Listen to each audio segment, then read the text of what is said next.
My name is Simon Hooper. I am a faculty member in Learning Design and Technology, and this is my 9th year at Penn State. Before I came here, I spent 18 years at the University of Minnesota, and before that, I was a graduate student in this program at Penn State.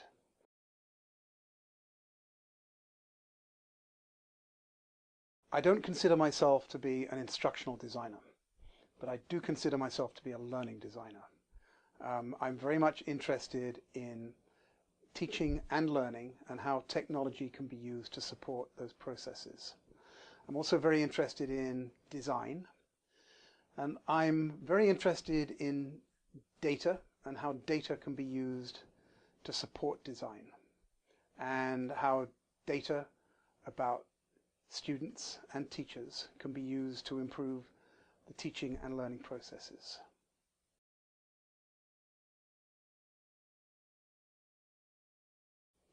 I think that's a really interesting question, and I've thought about why it's important quite a lot. And I think I can answer that question in a number of different ways. The first and most obvious thing is that when involved in making things, a designer generates insight into what can be done. And I suppose that you can generate that sort of insight by reading about it, but there's nothing quite like making something to be able to have a deeper level of understanding of what's possible. And I think that is particularly true of new emerging technologies, because they're so different, they're so radically different, that to really understand the affordances of a technology is very difficult unless you get your hands dirty and essentially discover them by either generating what those possibilities are or by bumping into them along the way. But it's not only that, there's something deeper. I believe that the most important things that we can do as students is to learn to ask good questions. Well, actually, not only to learn to ask good questions, but also learn how to answer those questions. So we should be able to ask good questions ourselves, and we should be able to generate solutions. That is essentially what we ask faculty members at research institutions to do. We ask them to come up with questions, with research questions, and then to go out and do the research and to try to answer those questions. I think the same is true with technology, that what we ought to be doing is asking questions of the technology and saying, what's possible? What can we do? What can we make? What new types of learning experiences can we create that have never existed before? And that by going out and attempting to answer that question, we're going to be involved in lots of failure and ultimately lots of insight into what's possible that we can do with technology.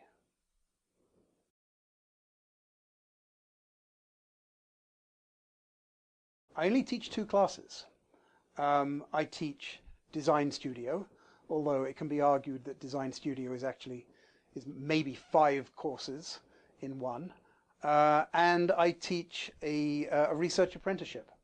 So Design Studio, in a sense, is my baby, although I've modeled it on design studios that have been taught at other institutions. And it's based upon lots of personal experience and discussion with other designers. And it's the idea that in design, we learn a certain amount about design the first time we go through a design process. But if we go through the same design process a second or a third time, we learn even more. And I think the same is true about learning technologies, that there is so much that can be learned, that we need to learn and repeat those learning experiences, and that each time we do it, we're going to learn more, and we're going to generate more insight into what's possible with design. So I teach Design Studio each semester. People who have been through Design Studio tell me that they really enjoy the process of learning essentially their own curriculum, of their deciding what's important to learn and then being set loose to go out and to learn it and then to apply it in some way. That's how I've learned all of this technology in the past. It's been effective for me, and other people tell me that it's effective for them.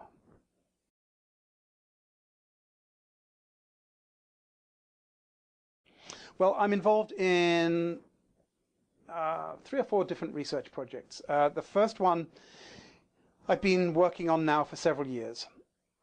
It involves a software suite called Avenue PM, or Avenue Progress Monitoring, and the basic idea is that we're attempting to use progress monitoring techniques, but to do so using technology to gather data about students, where we monitor students' literacy development and then give that information back to the students and back to the teachers and attempt to intervene when learning problems emerge.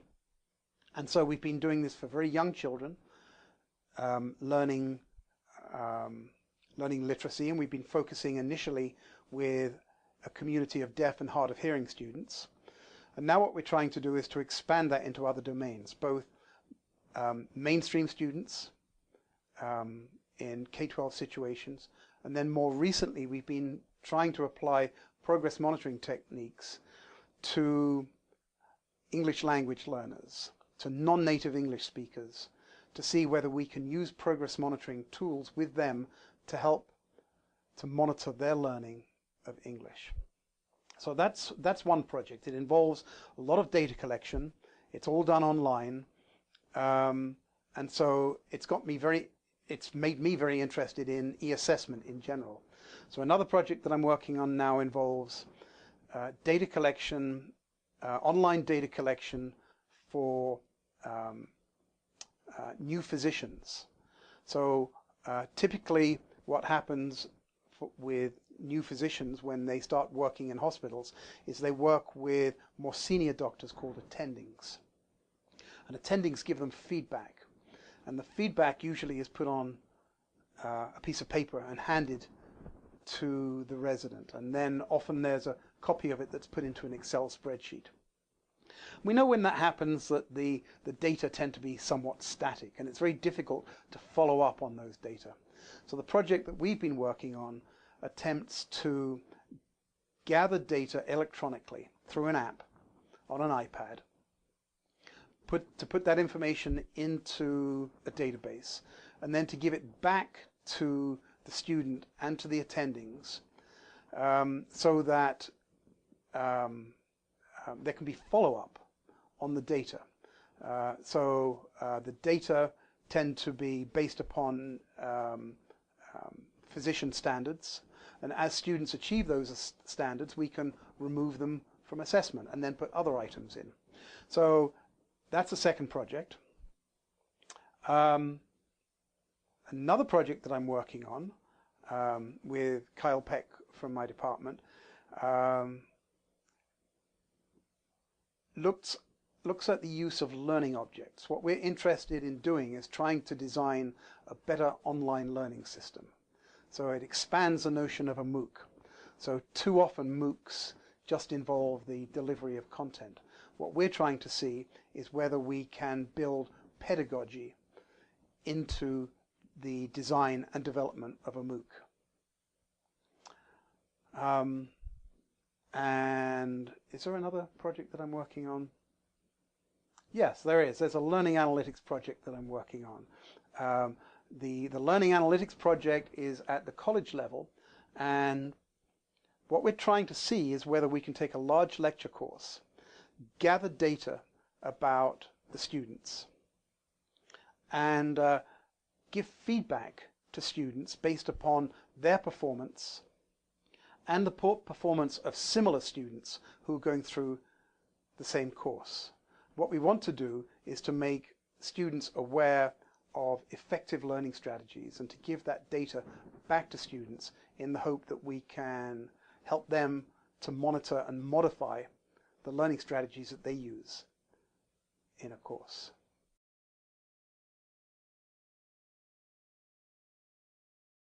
Yes, I have. When I arrived here, I began teaching a course on the use of video in instruction. That had been designed by somebody else. And I taught that course a few times, and then I've been overseeing the course. More recently, I have designed a version of Design Studio for the online environment, and this semester it's being offered for the first time to 4 students. Next semester it's going to be offered as a full course online. So I've taken the traditional Design Studio course that you're experiencing at the moment, and I've said, can we design this for an online setting?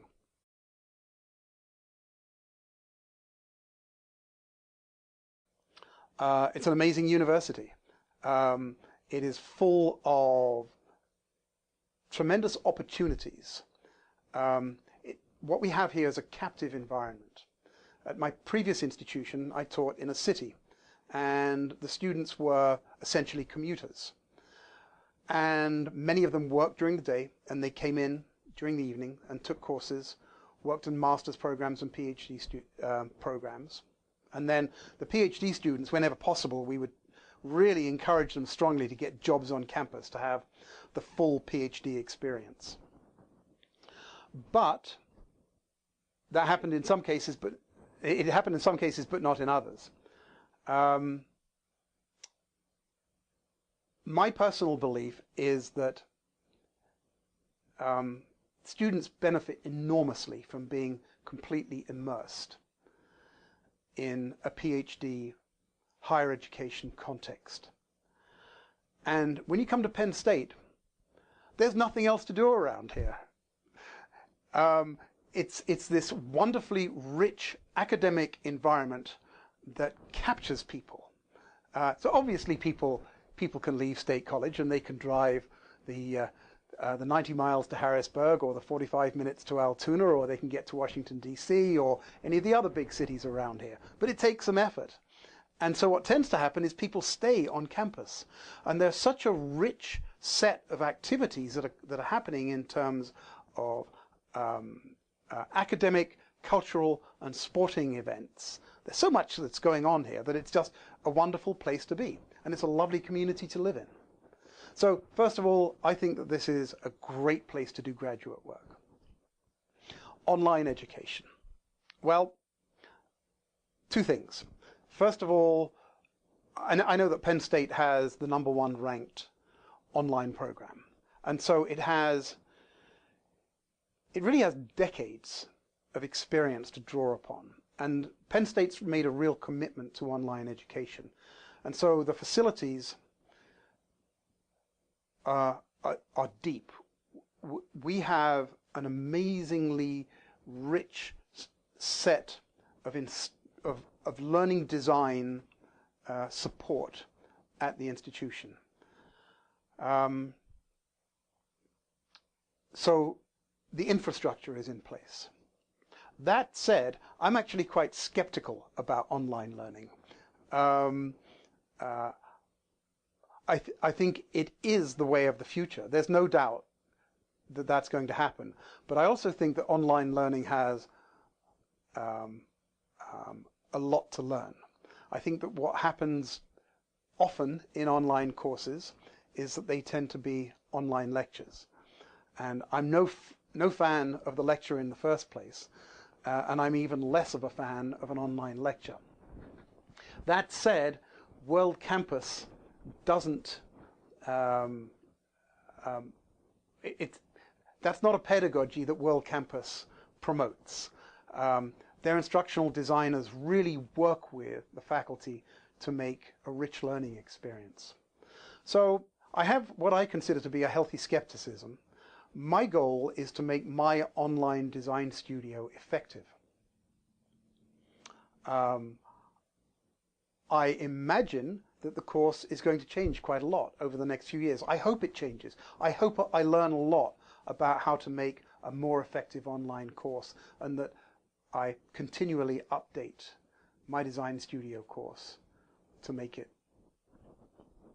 an effective experience for anybody who takes